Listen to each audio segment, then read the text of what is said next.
Buddhāvataṃsaka Sutra. Book 26. The 10 Stages. Video 3. Then Diamond Matrix spoke these verses explaining the meaning of this stage. Having accumulated pure qualities and attained virtues, done service, following enlightened kindness and compassion, embodying supreme faith and pure goodwill, they produce an incomparable mind for enlightened knowledge. Intent on the power, purification, and energy of the all-knowing Buddhas to attain the state of the victorious and save the world, the supreme will arises to develop great compassion, turn the wheel of the teaching, and purify the Buddha lands. To know all times in an instant without discriminating thought, to clarify good timing in the world in its variety, seeking, in short, all the qualities of the guides, this noble mind, immeasurable as space, is born. Commanded by wisdom, led by compassion, endowed with skill in means, pure in resolution and intent, measureless in power, unobstructed, direct, not relying on another's guidance, knowledge of the Supreme Mind equal to the enlightened. With the birth of this mind jewel of enlightening beings, one transcends the sphere of the ignorant and reaches the sphere of Buddhas, is born in the family of the enlightened, impeccable, gone to equality with Buddhas, certain of highest enlightenment. Once one produces this mind, one attains this stage, the will immovable as a mountain, joyful and happy, serene, resolute, and forceful, with a buoyant mind, non-violent, harmless, free from anger, modest and respectful, with superior honesty, self-controlled. One remembers the immeasurable knowledge that saves the world and becomes joyful in anticipation of that state.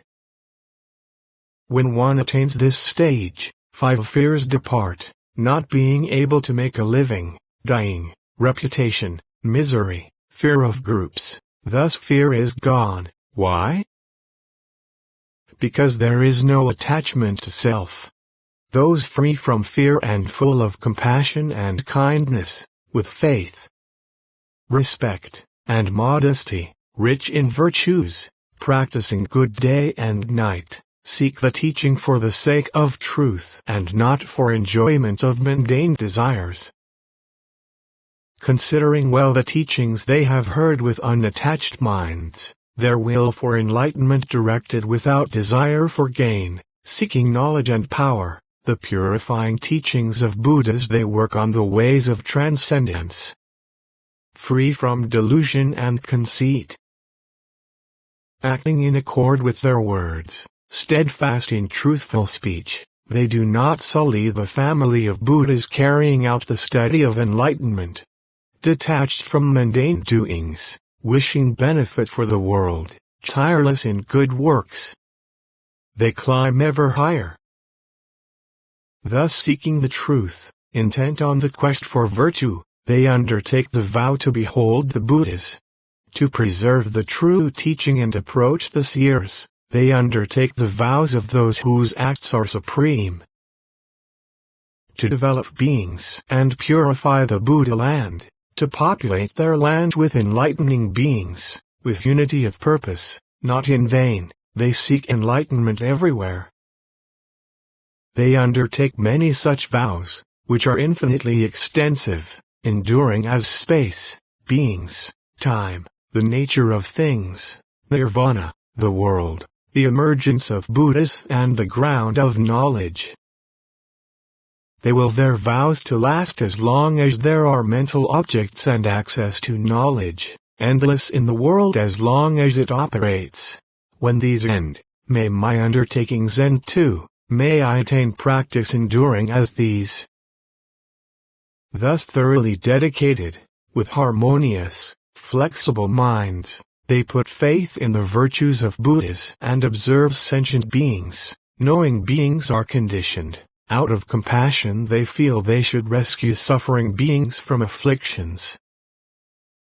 For that purpose they undertake various kinds of giving, of kingship, all kinds of treasures, horses and elephants, their heads, hands, feet, eyes, even their blood and flesh, all they give away, without becoming distressed in mind.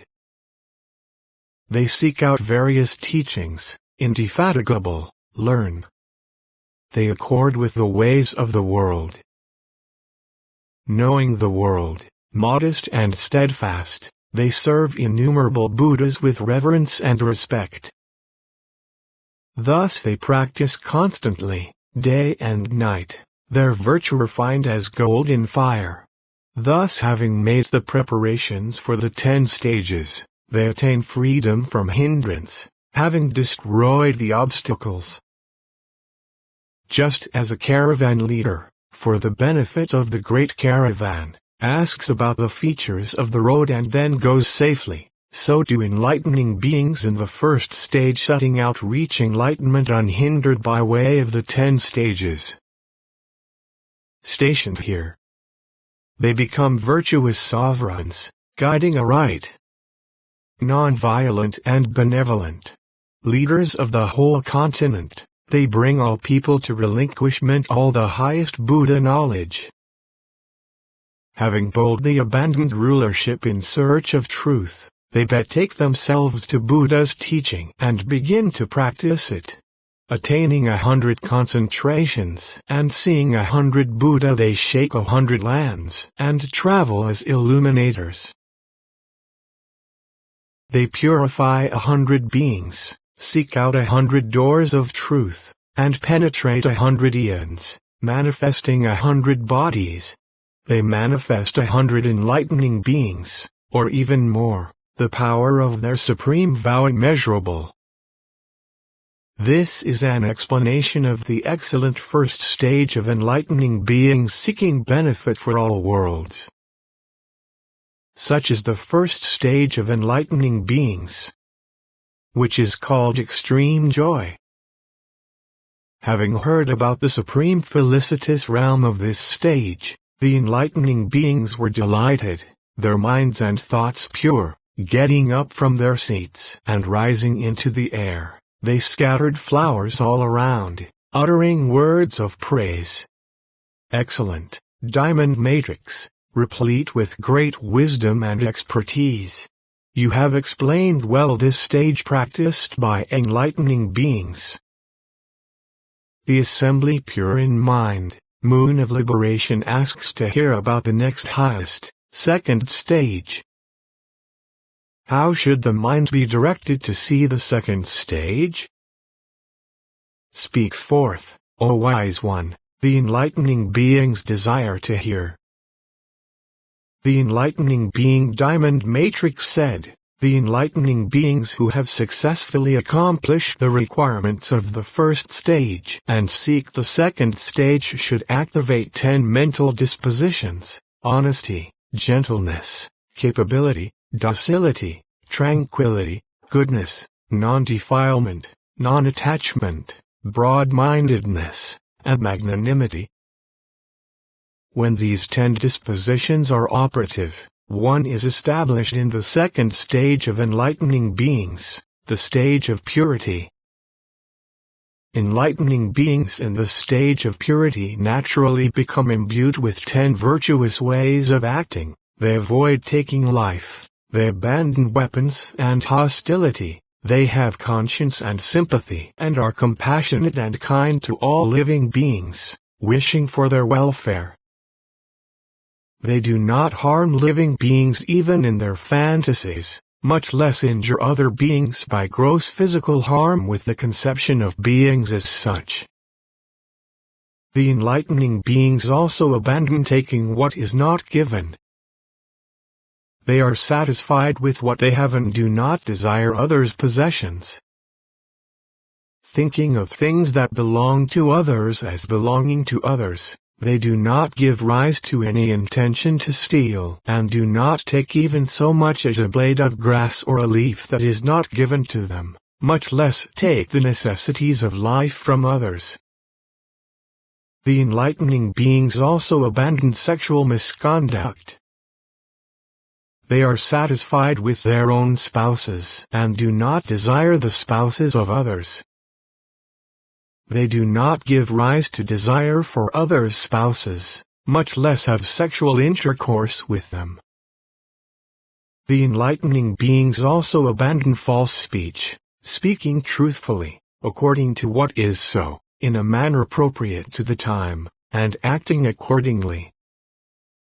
Even in dreams they do not speak falsehood with the intention to deceive by concealing what they see, believe, wish, intend, or desire.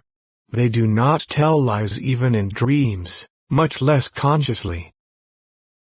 The enlightening beings also abandon malicious talk and are not divisive or annoying to sentient beings. They do not gossip or tell tales here and there to cause division.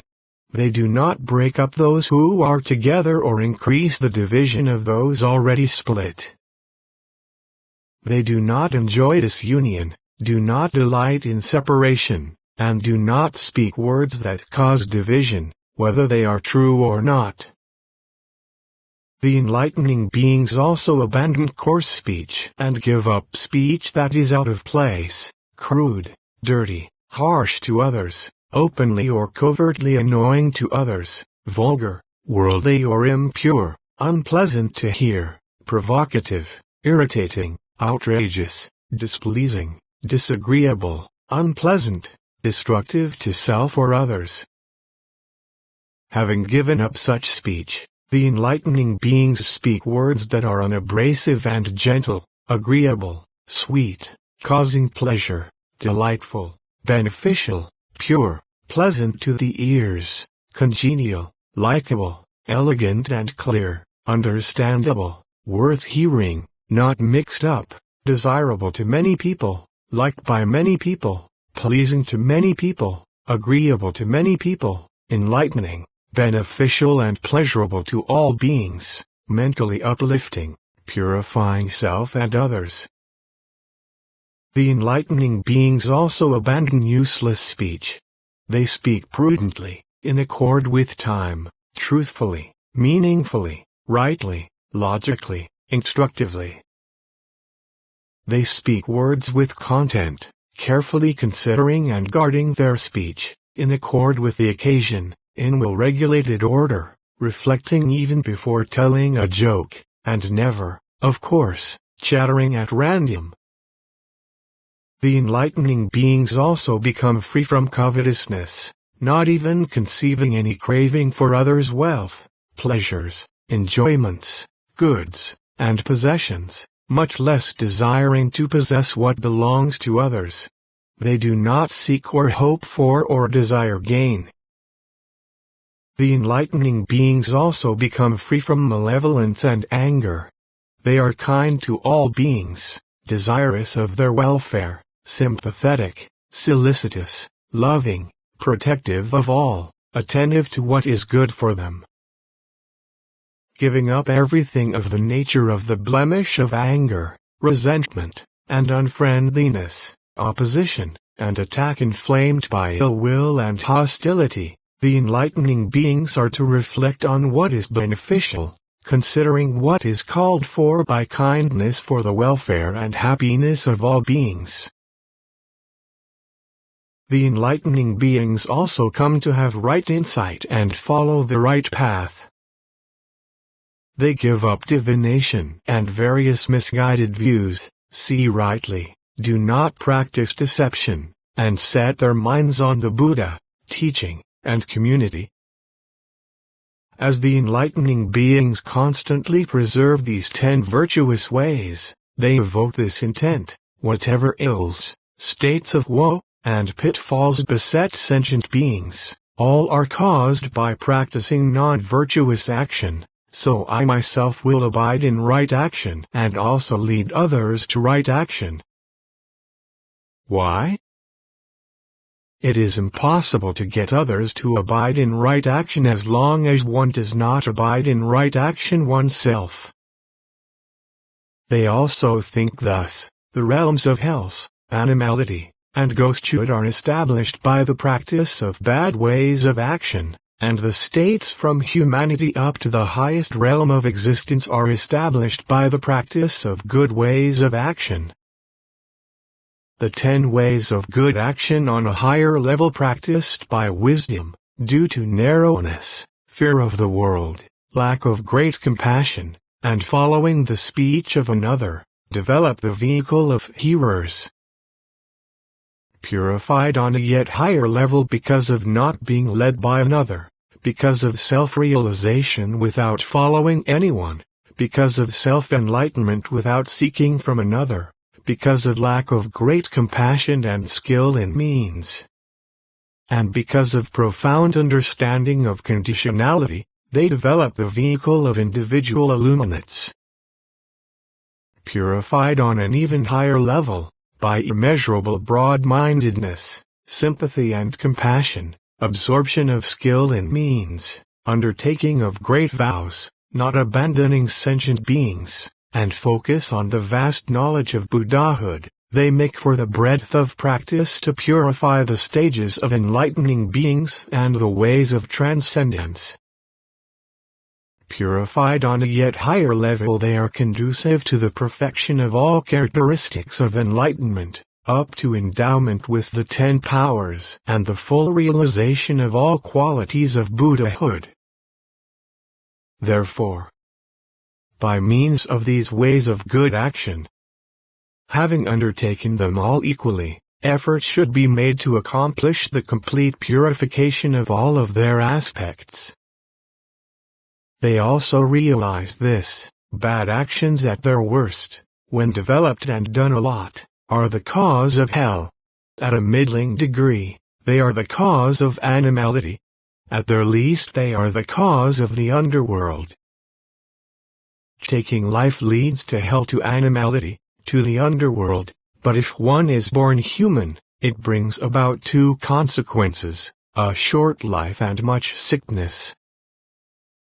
Stealing leads to hell, to animality, to the underworld, but if one is born human, it brings about 2 consequences: material poverty and common possession of property.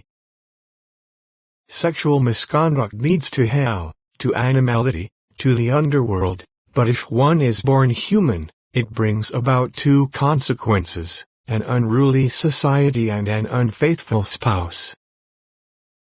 Lying leads to hell, to animality, to the underworld, but if one is born human, it brings on 2 consequences: much slander and unreliability.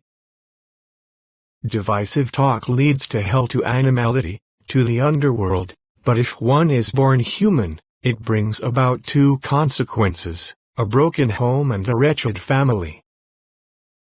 Harsh talk leads to hell, to animality, to the underworld, but if one is born human, it brings about 2 consequences: hearing what is displeasing, and argumentativeness.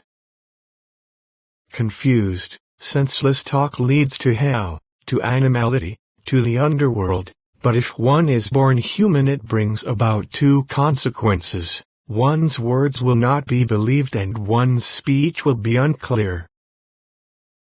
Covetousness leads to hell, to animality, to the underworld, but then if one is born human, it brings about 2 consequences: dissatisfaction and ambitiousness.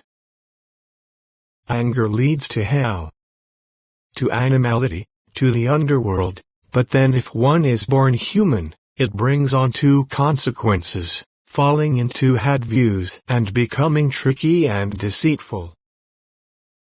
Thus these 10 bad ways of action tend to the formation of an immeasurably great mass of misery. So let us leave behind these 10 bad ways of action and enjoy the delights of the garden of righteousness.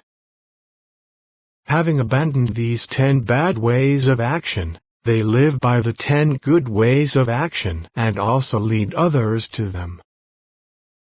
Even more do the enlightening beings arouse toward all sentient beings desire for their welfare and happiness, with kindness, sympathy, compassion, and desire to care for them and protect them, thinking of all beings as equal to themselves, thinking of them as examples and teachers. This is what the enlightening beings think. Alas, these beings have fallen into wrong views. Their thinking and disposition of mind is wrong, traveling on erroneous paths. In the midst of entanglements, they should be set by us on the true way, the road of right insight, in accord with reality. Alas, these beings are at odds, argumentative, involved in disputes, always burning with anger and hatred. We should establish them in the exercise of unexcelled great kindness. Alas, these beings are insatiable, coveting others' goods, following bad ways of making a living. We should establish them in pure deed, word, thought, and livelihood. Unfortunately, these beings follow the motivations of lust, hatred, and delusion, are burned by the flames of various afflictions, and do not seek a means of final escape from them. We should lead them to nirvana, where all afflictions cease and there are no ills. Regrettably, these beings are veiled by the darkness and obscurity of delusion and covered by the darkness of ignorance. They have entered a vast tangle of darkness, have become far estranged from the realm of wisdom and fallen into a great darkness, entered a wilderness of erroneous views. We should clarify their eye of unobstructed wisdom, so they will know all things as they really are without being directed by another. Alas, these beings are traveling in the desert of routine existence. They are in trouble, uneasy, fallen into a great pitfall, facing a fall into the realms of hells, animality, or the underworld. They are ensnared in the dangerous net of false views, entangled in delusion. They have gone off on the wrong road, are blind, lack a guide, and think what is not salvation is salvation. Bound by the rope of demons, they are taken in by the thieving sense objects, are without a good guide, and have entered a thicket of demonic dispositions, becoming far estranged from the enlightened mentality. We should save them from such hardships of the wasteland of the mundane world and should settle them in the city of fearlessness, the city of all knowledge, where there is no affliction or pain. These beings, unfortunately, are sunk in the waves of great torrents, plunged into the flows of desire, existence, ignorance, and views, swept along by the current of the mundane world, fallen into the river of craving, into a great rapids, unable to see objectively, going along the creepers of thoughts of lust, malice, and viciousness, caught by the demon of the view of real existence of the body, plunged into the swirling abyss of desire, into the midst of passion for enjoyment, cast up on the land of self-conceit, rotten inside with misconduct and bad behavior, unable to escape the danger of the village of the six senses, without anyone to rescue them, without a savior or protector, without a refuge. We should bring forth great compassion, virtue, and power, and set them on the jewel island of omniscience, free from troubles, free from passion, peaceful, happy, free from danger, beyond all fears. These beings are unfortunately locked up in much suffering, sadness, and irritation, in bonds of love and hate, like and dislike, in sadness and grief, in the fetters of craving, in the tangles of illusion, deceit, and ignorance, in the prison of the triple world. We should lead them to nirvana, detached from the triple world, the city of fearlessness, where all suffering ceases, free from obstruction.